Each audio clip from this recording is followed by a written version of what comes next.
The Minnesota Vikings invested heavily in their offensive line last offseason, yet the results fell far short of expectations.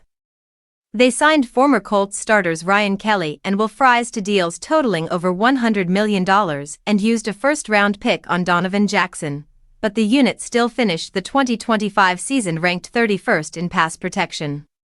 Injuries were a major factor, as the starting five played just 89 snaps together all year, but the lack of cohesion and consistent performance led the team to move on from offensive line coach Chris Kuper.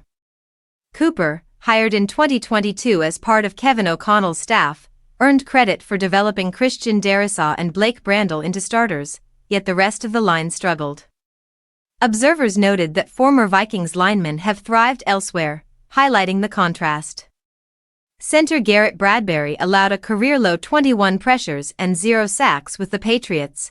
Former guard Ed Ingram posted a 74.2 overall grade with Houston after sub-60.0 grades in Minnesota.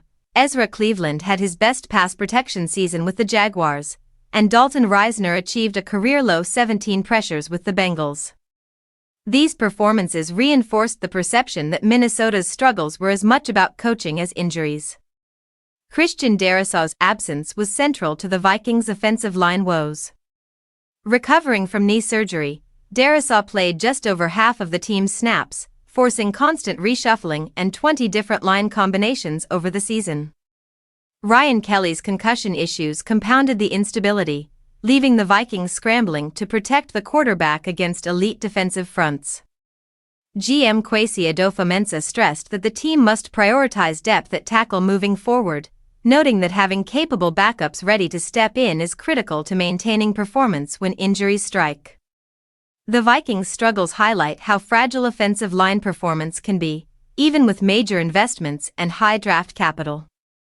Despite some standout individual talent, consistency and coaching execution remain crucial. Minnesota's decision not to retain Kuper signals a commitment to change, aiming to combine better health, improved depth, and stronger coaching to prevent a repeat of the 2025 season. As the offseason begins, the Vikings will focus on free agency, draft strategy, and internal development to stabilize the line. Addressing injuries, adding reliable depth, and hiring a new coach who can maximize talent will be key for a unit that was supposed to be a strength but ended up a glaring weakness. The team's ability to protect their quarterback and establish the run game next season will depend on these moves, making offensive line strategy one of the top priorities in Minnesota's offseason planning.